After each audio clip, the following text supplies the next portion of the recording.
المرسلين نبينا محمد وعلى آله وصحبه ومن اتبع هداه إلى يوم الدين.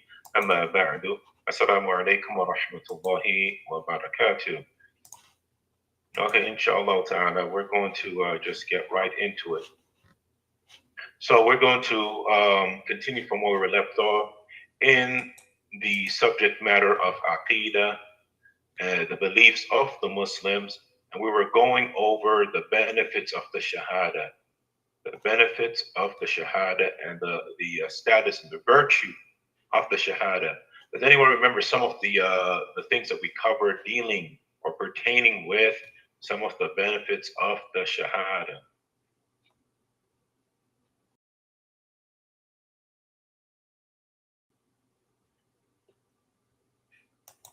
We covered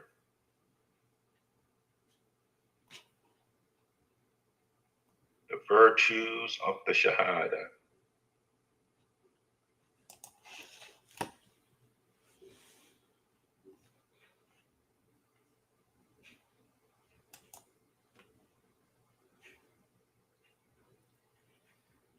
One of the brothers typed that it has to be said in every prayer. The Shahada has to be said in every. Yes, that is true, but that's not one of the things that we cover as far as the virtue or the benefits of it. We covered about 4 different benefits so far. I do believe actually a little bit more than that. No, 4. 4, yeah, 4 benefits. For example, is the binding rope. It is the greatest blessing Allah subhanahu wa ta'ala has bestowed upon his servants. It is the covenant between Allah subhanahu wa ta'ala and his servants. And it is the husna, or the good, in which Allah subhanahu wa ta'ala has mentioned in the verse where it says, وَأَمَّا مَنْ أَعْتَى وَاتَّقَى وَصَدَّقَ بِالْحُسْنَى. As for he who gives and is fearful of his Lord, and he affirms the husna as truth, and that husna is La ilaha illallah. It is the Shahada. That individual, then we will make easy for him that which is easy. Okay, so that's where we left off. We covered those benefits. We're going to cover 3 more today. Bidnillahi Jalla Jalalu. Now, these 3, they're pretty much they're very close as far as their virtue, and you'll see what I mean. It is the kalimatul haq. It is the word of truth.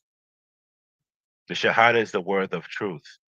The second one is, it is the kalimatul taqwa. Is the word of a taqwa. Is the word of a taqwa. Now here I'm not going to translate the word taqwa, but normally it is translated as having fear of Allah. Being God-minded or conscious of Allah is also another translation of that. And also it is al-qawl thabit.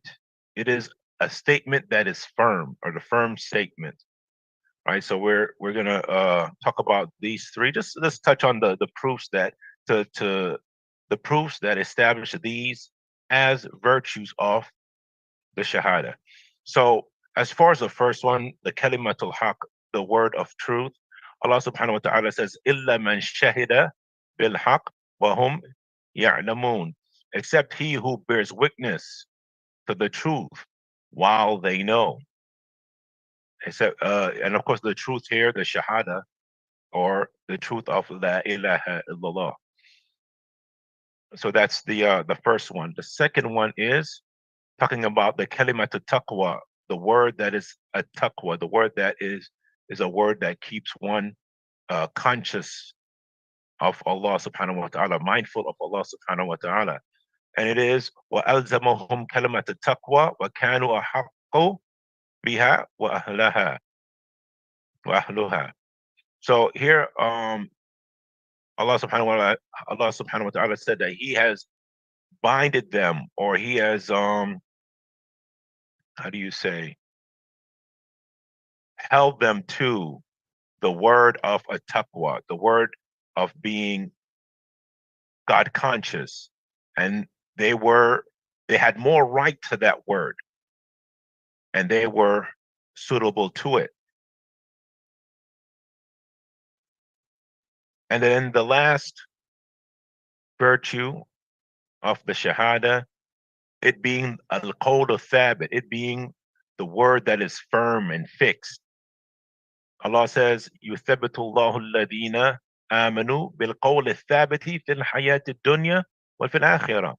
Allah says that He will make firm those who believe with a firm, or with a steady or fixed word in this life and in the hereafter. So those are three benefits that we mentioned, and there you can see that they're very similar. You know, one being a statement that is firm, the other two being a word of truth and a word that brings Allah to mind when we think of it. And all of those are true when it comes to the statement of the Shahada. Are there any questions in regards to that before we move on? That's what we're covering, just those three benefits or virtues of La ilaha illallah.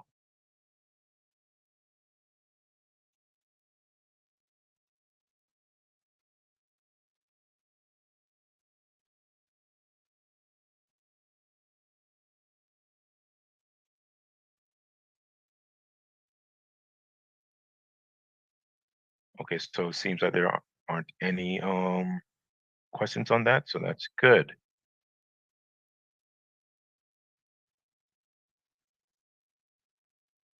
Okay, so we're going to move on then to the 40 hadith of Imam An-Nawawi, rahimahullah, and we are actually at the 40th hadith.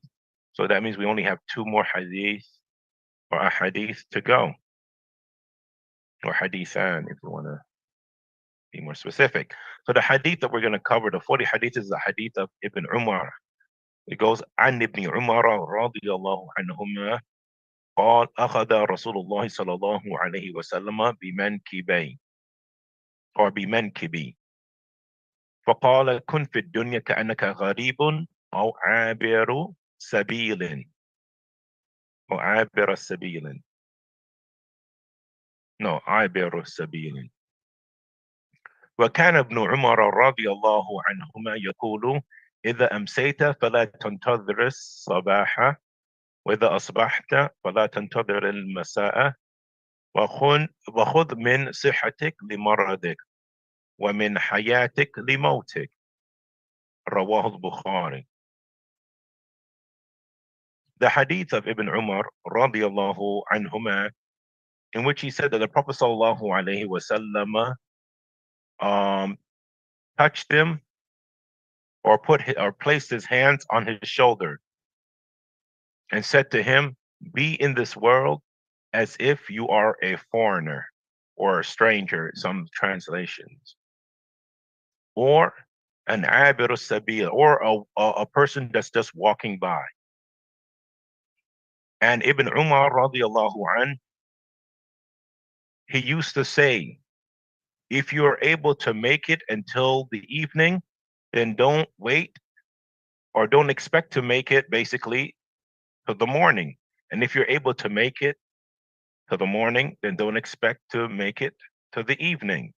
And take from your health, right? Take advantage of your health for when you're going to be sick, and take advantage of your livelihood. I mean, you living, being alive, for the time that you will be dead. This hadith is recorded by Imam al-Bukhari. So what are the benefits of this hadith? This hadith shows us a couple things. First of all, when we see that Ibn Umar radiallahu anhu, who narrated this hadith, said that the Prophet sallallahu alaihi wasallam placed his hands on his shoulder. This here shows us the keen memory of this companion to remember such details as the fact, that the Prophet sallallahu alaihi wasallam placed his hand on his shoulder. And also we understand from this that doing something like this from the Prophet sallallahu alaihi wasallam is a way of gaining that individual's attention that he's speaking to, so that they can pay more attention, which obviously it worked, right? Because now we have this hadith. And normally you do something of that for the person to pay attention and for them to understand the significance and the importance of what it is you're about to relate to them. So that was one of the benefit that we get from that. And it is a wasila, or a device that can be used for teaching or conveying important information. Another benefit is that this hadith encourages us as Muslims to have a sense of being of those people that are foreign to this world. It's almost like, like being a gharib is like being a person that has traveled to a place on a work visa. You know that that visa has a beginning date and an end date, and then you have to leave right after. You're just there to do your work, put in your work, get paid, and then go back to your country. And we have to think of our life here on this earth just like that. It's all temporary. It's a temporary situation. And because of that, we should prepare ourselves for our next destination by doing good deeds, doing the work. Another benefit is once again, we see how the companions hasten and they are diligent when it comes to doing any acts of good deed that they can as much as possible.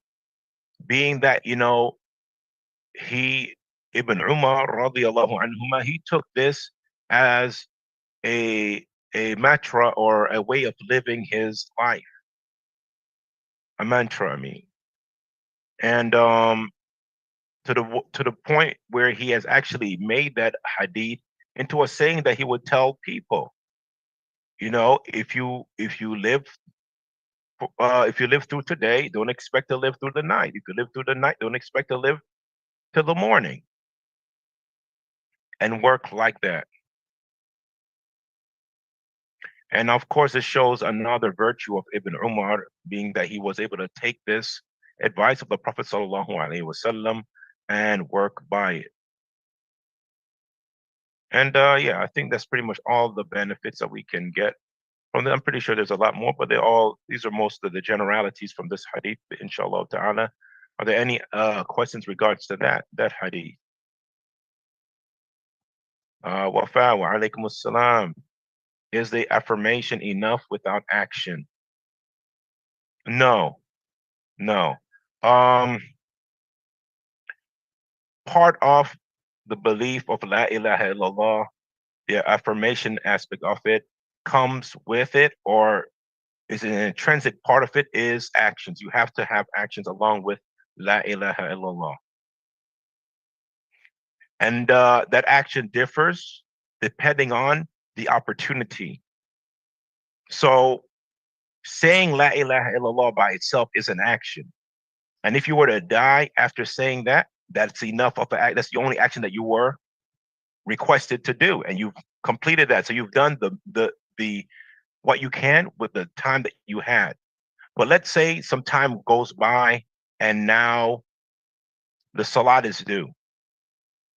Or somebody walks by you and you know that it's the sunnah, for example, to give the salams or whatever, any of the mutalabat of Islam, right? Anything that's requested of you from Islam, but we're specifically obligations.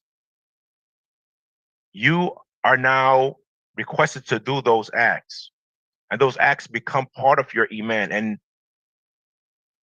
your iman is going to be gauged according to your adherence to those now those obligations which are now part of what you know is put upon you. So, but yes, so yes, acts of worship are part of the Shahada. You have to do the actions.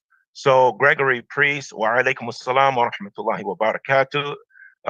Sheikh Nakir, wa alaikum assalam wa rahmatullahi wa barakatuh. Okay. So if there aren't any other questions, I guess we can continue on, bidnillahi ta'ala.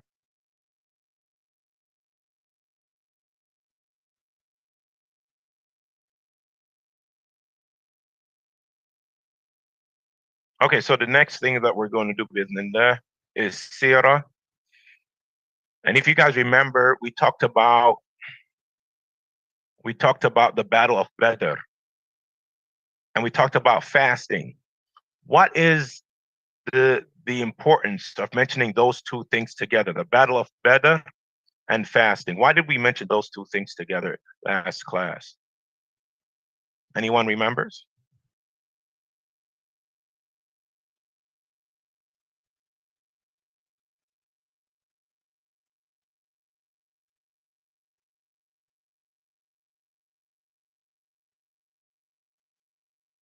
We said that the Battle of Badr was the first major battle that the Muslims had. But why was that mentioned along with fasting?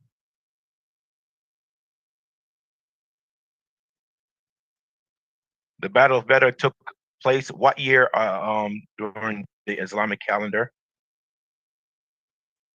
One of the brothers here says, is it because the Muslims were fasting? That is correct. The first time fasting. The first time fasting happened during, of course, in Ramadan. The Battle of Badr took place on the 17th of Ramadan. So they were fasting when the Battle of Badr took place. And then after that, the Sheikh, he goes on to say,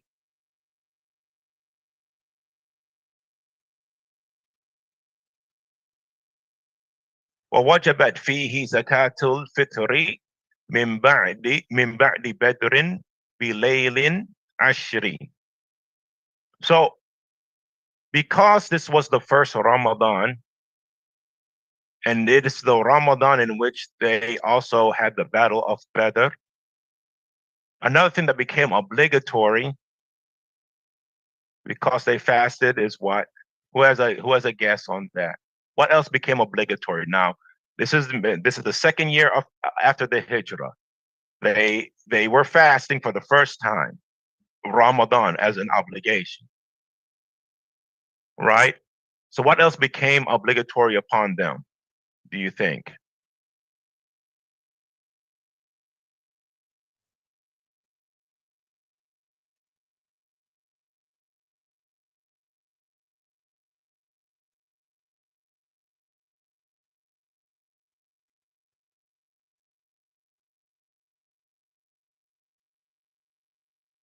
I'll give you guys some time. I know that the sometimes there's a delay and stuff like that. Give you guys some time.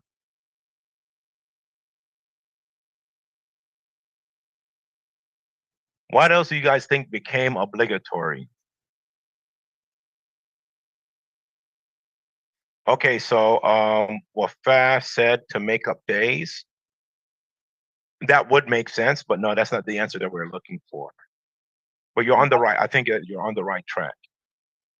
One of the sisters here on Trovo said, is that when hijab came?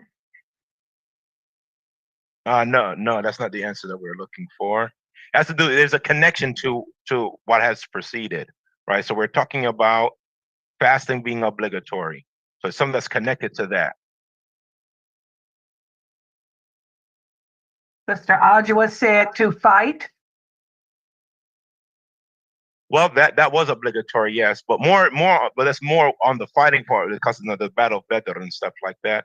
But no, we're speaking more specifically something that's connected to the fasting.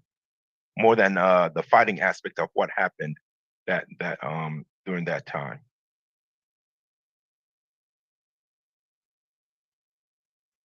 Delaying the salat, that did happen, but not specifically this battle. That was the battle of the Khandaq, and so the battle of the trenches is when they had to delay the prayer. This though, kind of getting a little far away, man. Think about fasting.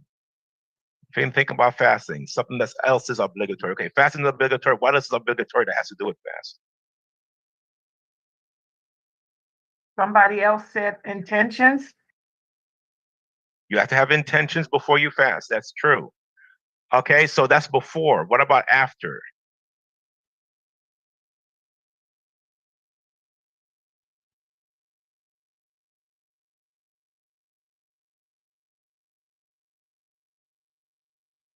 Somebody else said to make up the days. I think somebody said something like that already. I think, yeah, Sister Wafat said that already. No, so I'm gonna give the answer. The answer is zakat, zakat al-fitr. Okay, affirmation of why you fast. That's also something that's also correct. But the answer I was looking for was zakat al-fitr. Right, one of the major obligations that has been legislated is paying of the zakat al-fitr, and it happened the same year that Ramadan became obligatory. So it's the second year. So the same when Ramadan became obligatory, just before Ramadan ended, and this is what some of the scholars of the scholars of Seerah said, that just before Ramadan ended, the obligation of paying zakat al-fitr was revealed, and that is when the people were aware that that was something that they had to do. So zakat al-fitr, and for those who don't know what zakat al-fitr is, it is when you give in charity something for breaking or the end of the fasting month, right? What we give in charity to celebrate the ending of the fasting month, that is zakat al-fitr. And I think we covered it a little bit when we did the zakat class and stuff. Inshallah ta'ala. So any questions on that? I mean, that's all the Sheikh had talked about, inshallah ta'ala. And, you know, we're slow rolling when it comes to the Seerah. So there's nothing else really to cover except for that. Let's remember that the second year after the Hijrah, Ramadan became obligatory. Badr happened in the 17th of Ramadan. And of course, the zakat al-fitr became obligatory as well, or the breaking of the fast charity, if you want to say it in English. I think that should be correct as far as translation goes. Okay, so if there aren't any other questions, we'll move on with it.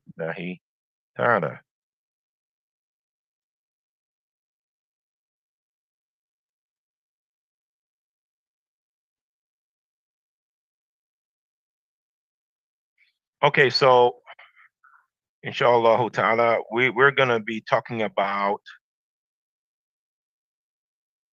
where we left off at when it comes to marriage, which is the issue of marriage being obligatory, it being encouraged, or sunnah, or what's another word for it, mustahab, or mandub. All of these are mutaradifat.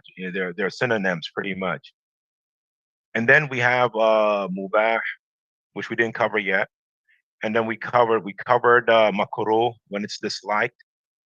And now, inshallah ta'ala, today we're going to cover muharram, or haram, when it is impermissible to get married. Well, before we do, does anyone remember when is it disliked to get married? What did the scholars say as far as when it is disliked? Now, a lot of the opinions in this regard, they were pretty close together, right? They were like basically three of the school of thought. They had pretty much said around the same thing when it comes to when it is disliked.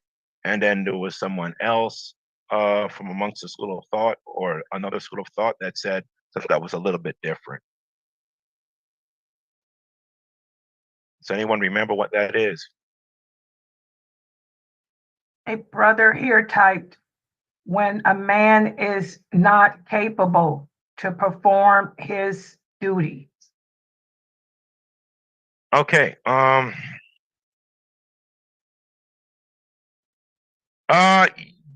That needs some a little bit more detail. Okay. So Imam Mutawaf, he says here, sex. We need a little bit more than that. I mean, what does that mean? What, marrying just for sex? Or I don't understand exactly what you're trying to hint at there.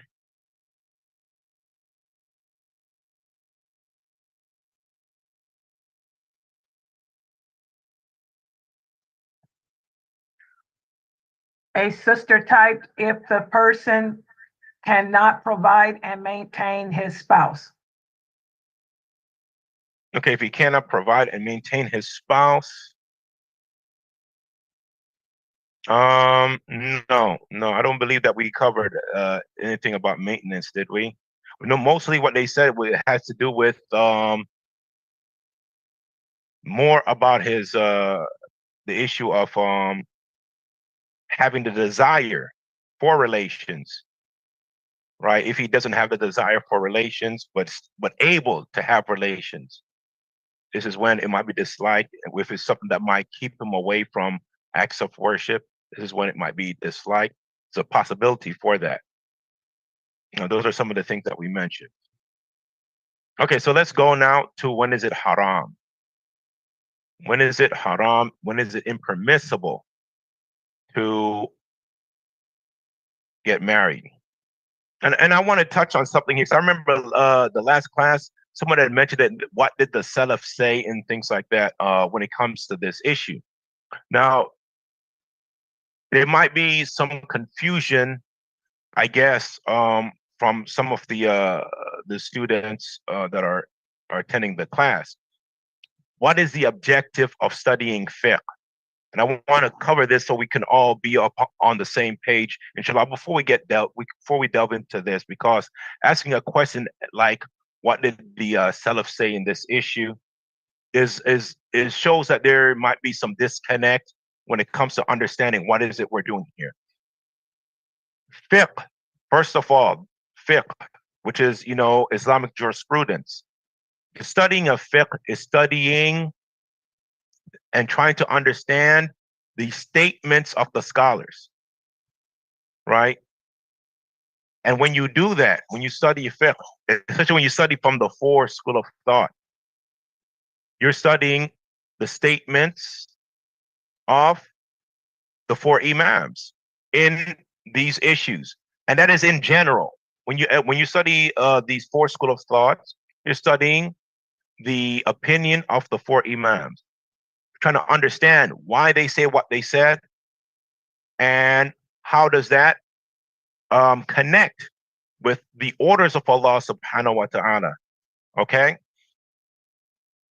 And it's important for us to understand too as well that when we talk about these imams, you know, Abu Hanifa, Malik, Shafi'i, and Ahmed, rahmatullahi alayhim jami'an, that all of these imams are from the Salaf. And what do we mean by that? That they are from, like, for example, when we talk about, and all of them, of course, they're students of one another, right? So when we talk about the three generations, right, that are the generation that have some virtue with them, right? When the Prophet sallallahu alaihi wasallam, when he was asked about, you know, the best generation, he says the generation that I am in, then the generation that comes after them, the generation that comes after them. So when we talk about Imam Abu Hanifa, rahimahullah, he is a student of the companions, being that he met some of the companions. So he's a tabi'i. He is a tabi'i. So he's a student of the companions. Malik is a student of the companions, right? He studied with the major, like he studied with like Sa'id ibn Musayyib, That was one of his teachers, and he is one of the major students of the companion. So he's a student of the companion. Imam Shafi'i studied with Imam Malik. So he's a student of the students of the student of the companion. And then, of course, Imam Ahmed studied with Imam Shafi'i and so forth. So, okay, I see what the Imam is saying here, Imam Mutawaf. So we'll address his statement, inshallah ta'ala, as far as the answer to the issue of makruh when it's disliked. So understanding that, right, we're studying the statement of these great imams that are part of that Qurun al-Mufaddala. They are part of that, those generations that are preferred, those generations that we're supposed to look at to understand how to properly interpret and implement text. Now, we have to understand too as well that there are, just because we try to hold on to the understanding of these great generations, that does not mean that we're going to somehow arrive at some type of understanding where we're going to have to do no work involved, or we can shut our brains off and, oh, here's what the Salaf said and that's it. Because there is going to be differences of opinion. Even at that time, they differed in opinions in different issues. And that's going to become apparent. And we still have to do the work at finding out what they mean, what their intention is behind their statements, and also which one of them, their statement is closer to that which Allah subhanahu wa ta'ala and his messenger intended by their verses and statement. And we're not excused. None of us are excused, and this is the right opinion, by just relying completely on somebody else to filter for us our deen. We have to put that work in. All of us as Muslims, we are commanded to follow the Quran and the Sunnah. All of us as Muslims, we need to make sure that that's what we're doing, and we're not following a statement of anyone else, ka'inan man kan, no matter who it is. And we see this from the Salaf. You know, we see this from the likes of Imam Ahmed, Imam Malik, Imam Shafi'i, Imam Abu Hanifa. They've all pretty much said something similar to that about making sure that we know what it is that we should be holding on to. Okay, so hopefully that clarifies certain things. That us studying and trying to understand the statements of the scholars is just a way for facilitating for us the ease of gaining those rulings that we need from the book of Allah and the Sunnah of his messenger, salawatullahi wa salamuhu alayhi. Okay, and this is not something that just applies to fiqh, right? And if you study hadith, you're going to still have to know what do these imams of hadith, what do they mean by their statements and things like that. You have to study their intention and what they mean. There's research on, just for example, Imam Tirmidhi, when he says Hasan al-Gharib, when he says that this hadith is sound, but it is unique. What does he mean by that? There are books written on that from scholars who have written their dissertation on that specific word that Imam Tirmidhi used, because by understanding those terminologies that the scholars use, we're able to put everything in its proper place and understand what they mean by what they said, which will bring us closer to understanding different rulings, which will bring us closer to understanding, in this case, in this instance, what hadith we can use and what hadith we have to leave alone. Okay, so that's enough of that. Now going back to the issue here. Okay, so Imam Mutawaf, he said, if that's the only reason, so marrying for sex alone, is that disliked? I have to go back, so I'm not sure if we covered that. or not. Let's see here. All right, so we have here يكون مكروها لخوف الجو تعارض خوف الوقوع في الزنا.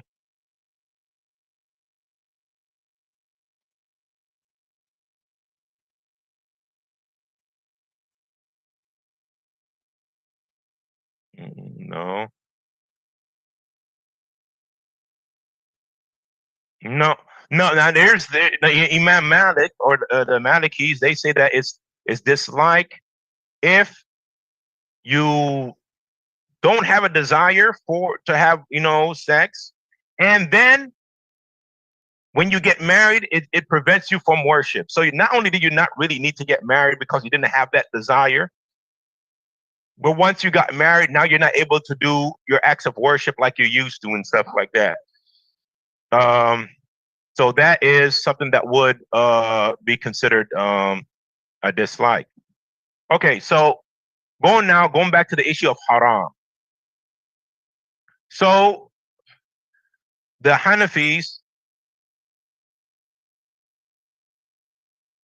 now that right there, what Sister Wafaz says about marrying without the ability to perform, that is something that we're going to see that's in the haram section of marriage. So here that they say that yakunu nikah haraman in tayaqqan al-jawr. So they say that if you're certain that there's going to be some form of oppression going on, some form of wrongdoing, if you get married, that you'll be wronging the person, the individual that you're wronging, without a doubt, then it is haram for you to get married. And the reason why they say that is because marriage is legislated because of benefits that can be gotten, personal benefit that can be gotten for each individual, such as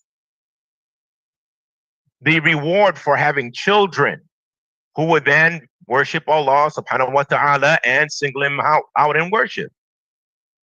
So if you marry someone only to wrong them knowingly, without a doubt, that you're going to be wronging them in some way or another. And then, of course, if you wrong them, you're going to be sinning. And that sinning will lead to you committing those acts or acts that are impermissible, that are not allowed, that are haram. So because of that, you've just done away with the benefit that would have come about through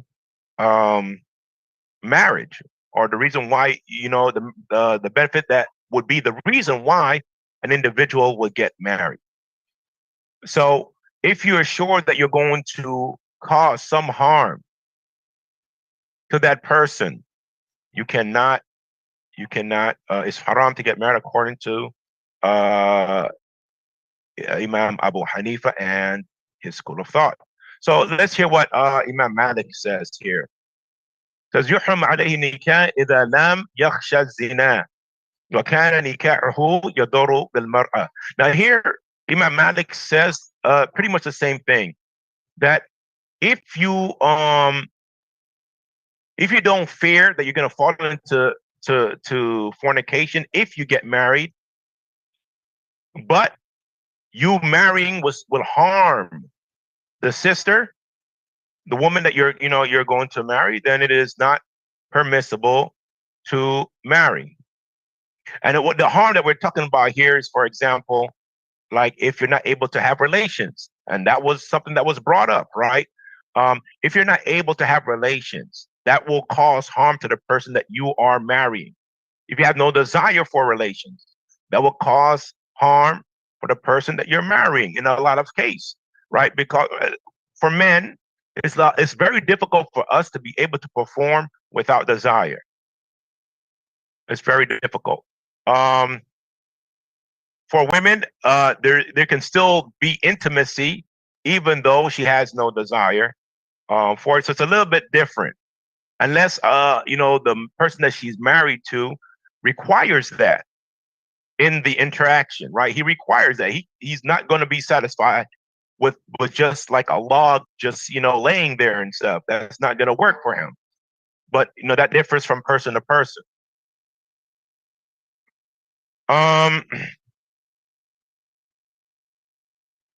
So not being able to perform physically, and also not being able to spend for a man, not being able to spend, and not being and only being able to acquire finances through haram meaning that if the only way that you could take care of your family is by doing haram, then it is haram for you to get married. And then also Imam Malik, his school of thought, they mentioned as well, or getting married makes you delay the prayer, and delaying the prayer meaning that you miss the prayer, like the time is gone, because you are busy trying to earn money to take care of this woman, your wife, right? So if you have to earn money, and that earning money, something that you have to do, you have to earn, right? If that is something that now is stopping you from praying on time, not permissible for you to get married according to this school of thought.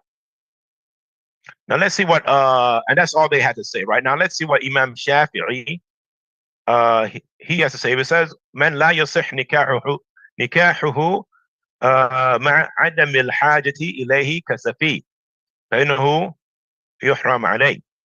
Okay, so here Imam Shafi'i, he brings something very interesting, right? He says that a person whose marriage would not be valid if he didn't have the need for relations. Okay, what do I mean? Like okay, so it's kind of difficult to explain here. You have someone that's lightheaded. They're not all there in the mind, right? This person should not get married because their intellect is not complete. And the only time it is said that they should get married is if they don't get married, they'll fall into haram. So this person whose intellect is incomplete, if they were to fall into haram, if they didn't get married, then they can get married. But if not, it is haram for them to get married in this condition. That is what Imam Shafi'i is saying. Now,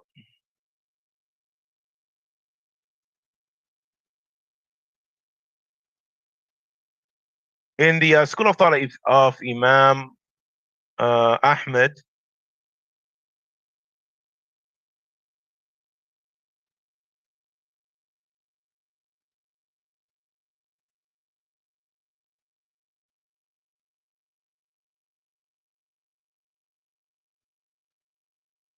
I think we covered. Am I in the wrong place? Because I think we covered. Oh yeah, I'm reading the wrong. I knew I was reading the wrong thing because I was like, hold on, we read that already. Okay. Okay, now the Hanabila, yes.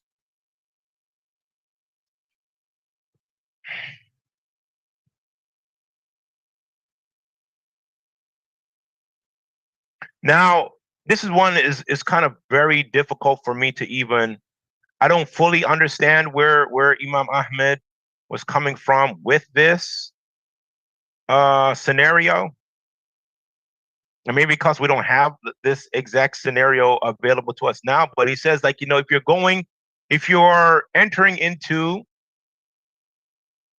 a place of non-Muslim, a country, town, city, wherever it is, right? By yourself, he's saying that it's not permissible for you to get married, except for out of necessity. Other than that, you shouldn't get married while you're there in that situation, unless you go in there along with others, like you're with an army into the non-Muslim land. Then you can, in that scenario, you can get married. I don't know. Like I said, that these type of scenarios we're kind of far removed from it. So I don't know what else to tell you as far as that's concerned. But that's pretty much it. Inshallah ta'ala, the next class we're gonna cover is gonna be ibaha. When is it not haram, or when is it in the middle? When is it okay either way to get married? Whether it is like, when is it okay for you to get married or not get married? Both of it is equal, 50-50. All right, that's what we're going to be covering next class, bi'idhnillahi ta'ala. Are there any questions? Because if not, we're going to stop right there.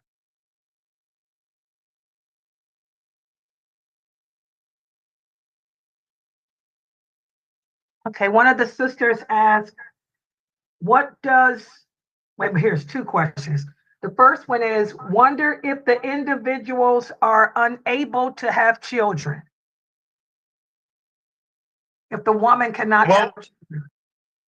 Okay, so we understand that one of the reasons why marriage has been legislated is to have those kids and stuff like that, right? To continue the next generation and stuff like that. But for every individual, that doesn't necessarily have to be present in order to be able to fulfill some of the bare bone minimums of a marriage.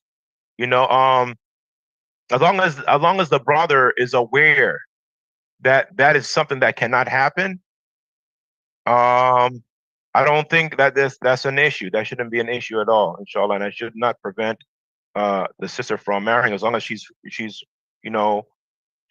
upfront about that being her situation. Okay, the same sister also asked, can you please explain what does intellect have to do with it? What is intellect? Okay, so if somebody is not all there mentally, like they have some, for lack of a better word, like retardation or something like that, that person is not fully cognizant of their action.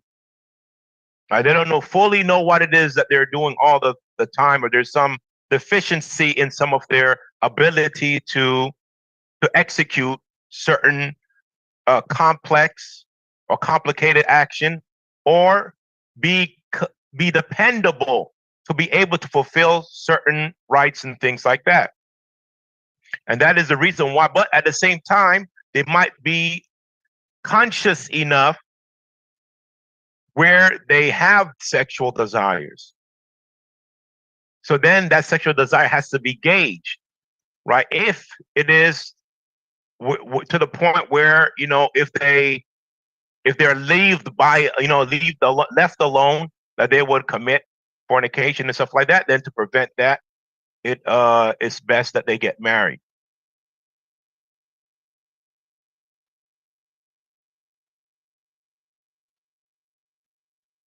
Yes, the Imam was saying something about maintenance and protection should be in place by these people. Which scenario are we talking about? We're talking about the person that's lightheaded.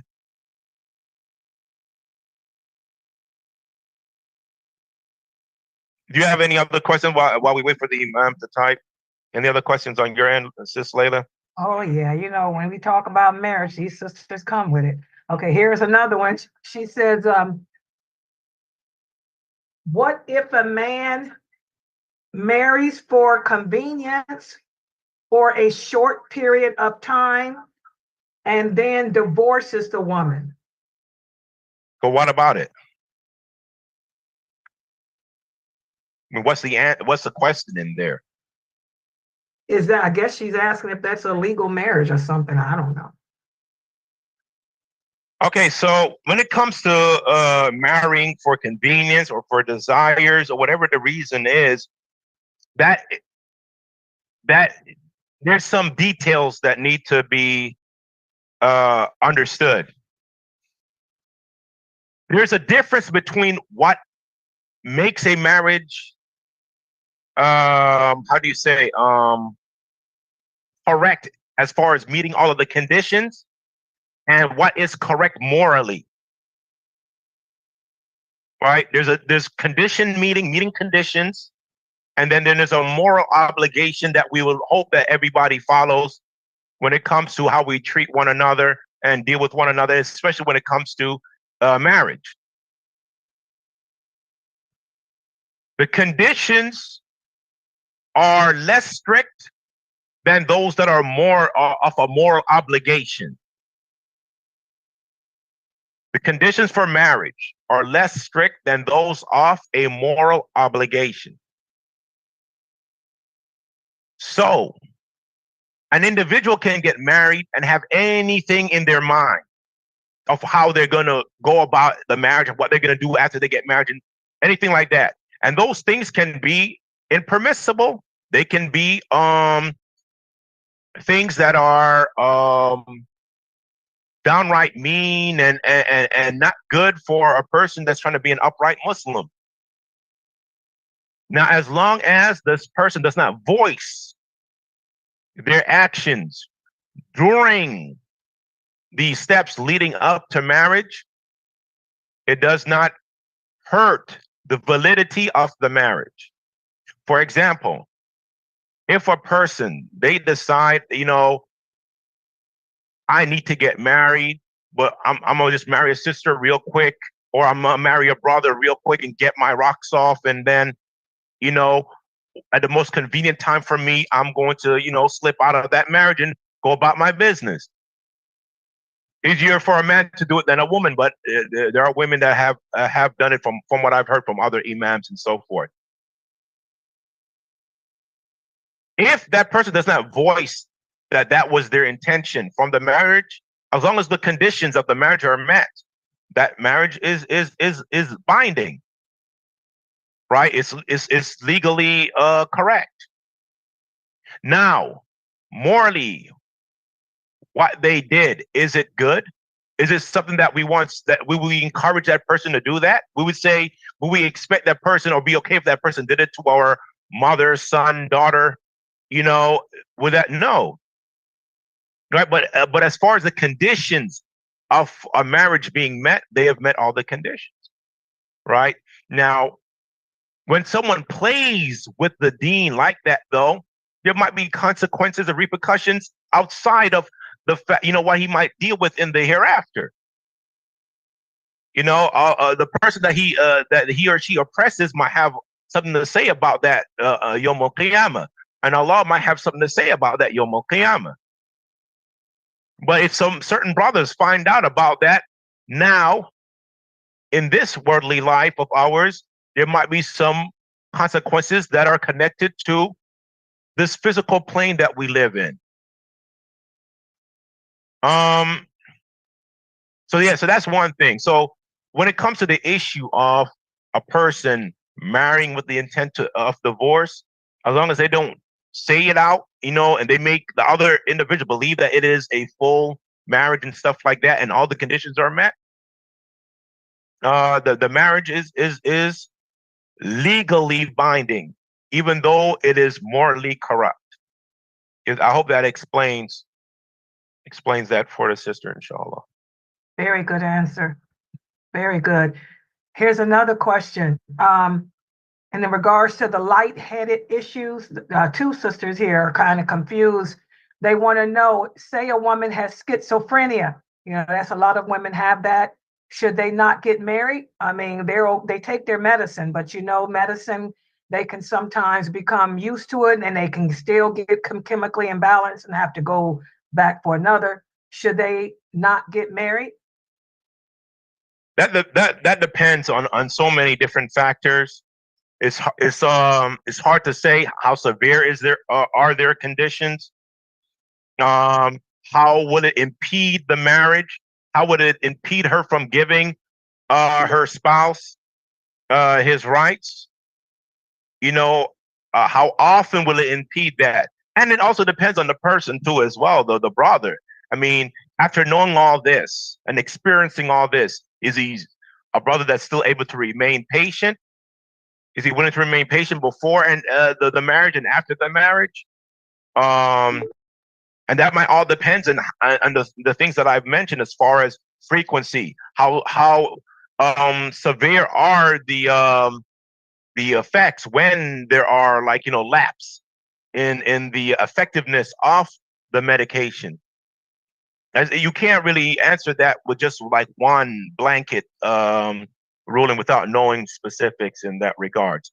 Now, the Imam, he says here about if the person is incompetent, that you shouldn't get married if you cannot protect and maintain the woman on all levels that are required by a husband.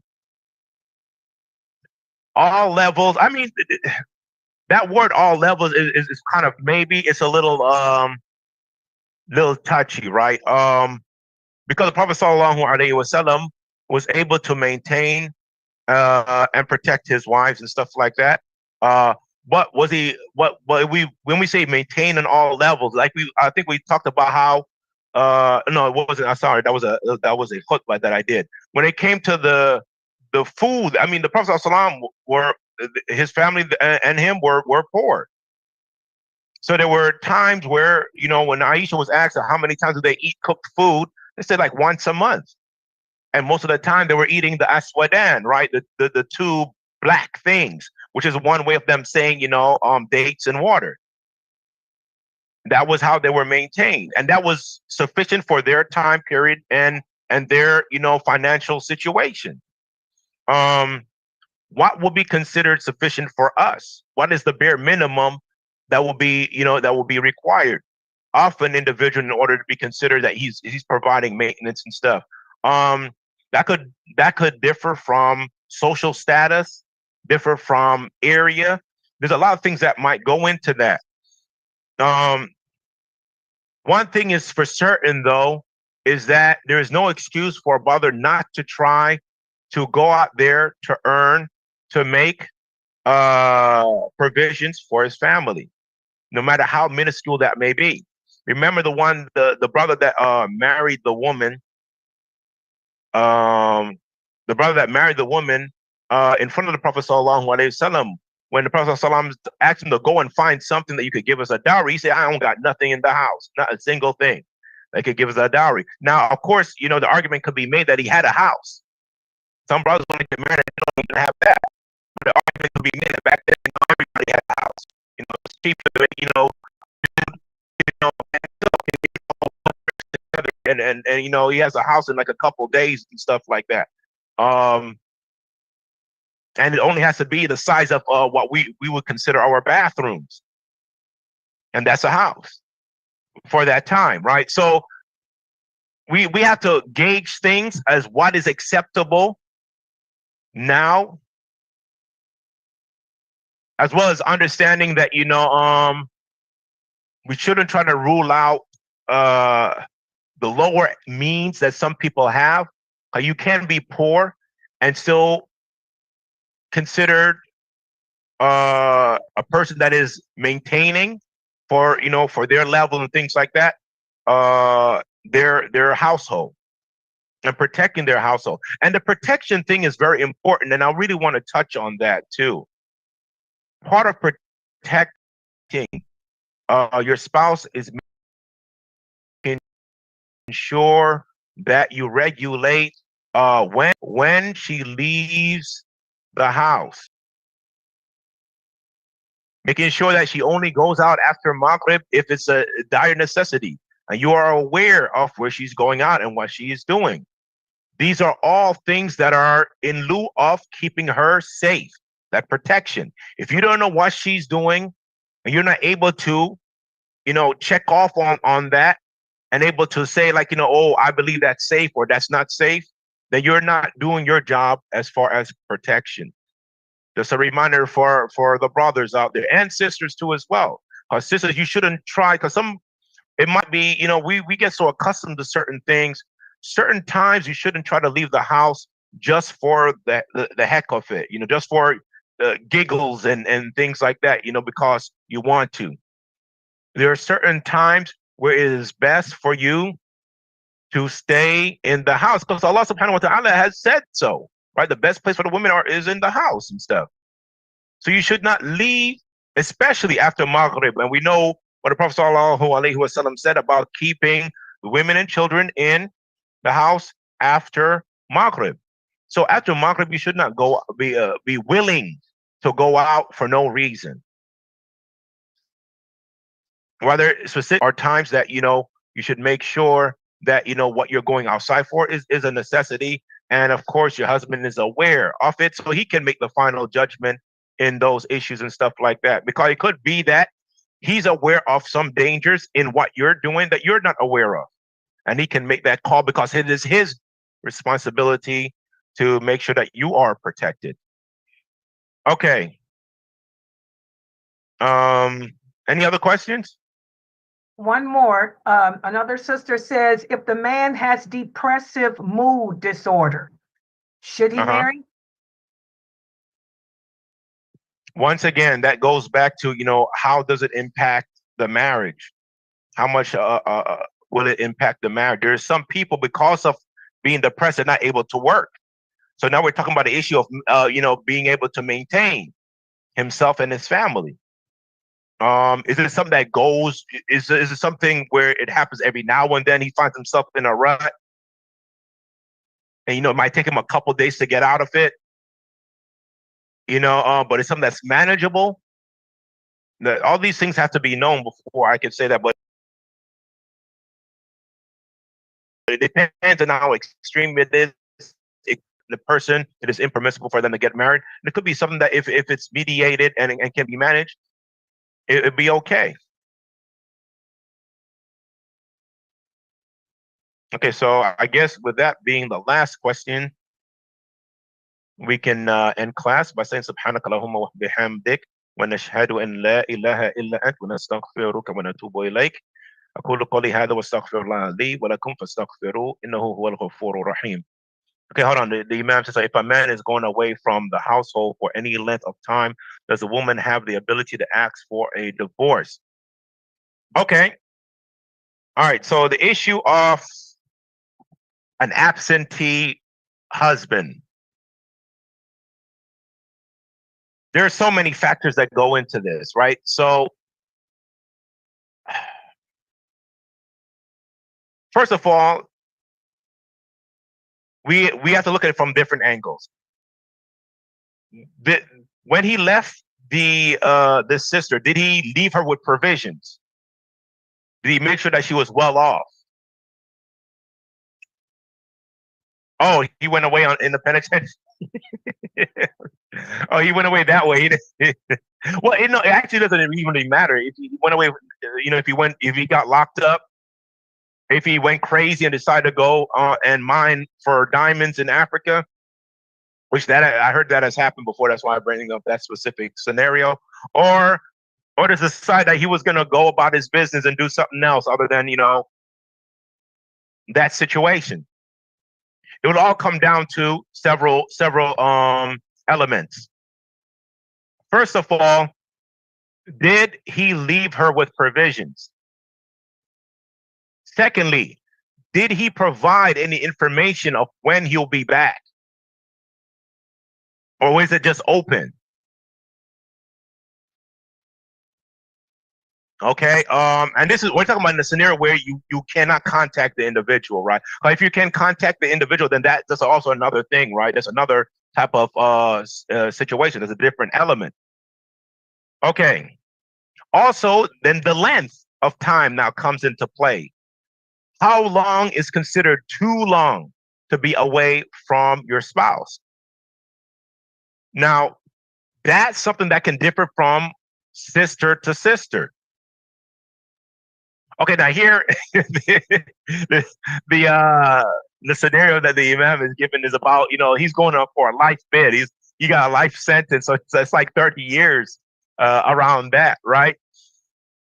Okay, somebody's going away for 30 years. I mean, unless the sister doesn't have a problem with it and stuff like that, that's a done deal. That should be an automatic. First of all, he should divorce her.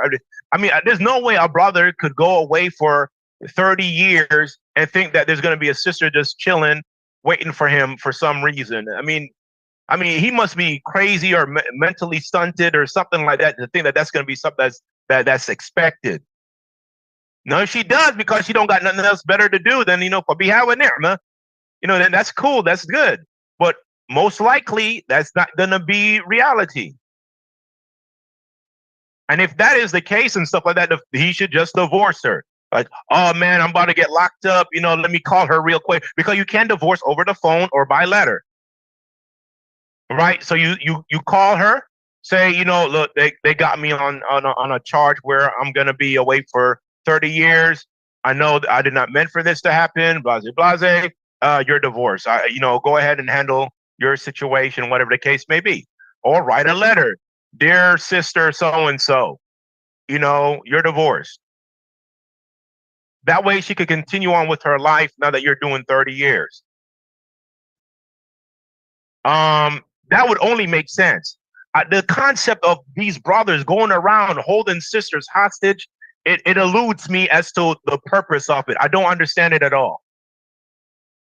So in lieu of that, I say that if you cannot get the brother to acknowledge the divorce and things like that, then I don't think any imam, seeing that situation, would have any issues dissolving the marriage. You know, that's definitely grounds in a situation like that. In other situations, though, there might be a little bit, you know, we have to get to some details. Like I said, like, you know, did he leave her with provisions? How long is he going to be gone? You know, is there communication between the two? You know, and all of this in the end is left up to the sister really to decide what she wants to do. If she has no communication with the brother, if she does have a communication with the brother, and she wants the marriage to be dissolved, then the imam has to communicate with both of them to see what they can do about that issue. Now, hopefully that answers that question. And I guess it did. So with that, we can end class, right? Sister Layla, no more questions, right?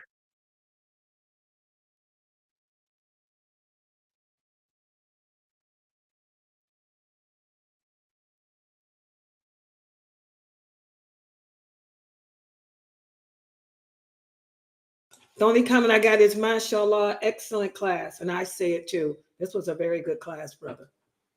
Okay, alhamdulillah, jazakumullah khair. So with that, then we'll close up one more time. We'll say subhanakallahumma wa bihamdik wa nashhadu an la ilaha illa anta astaghfiruka wa natubu ilayk. Assalamu alaikum wa rahmatullahi wa barakatuh.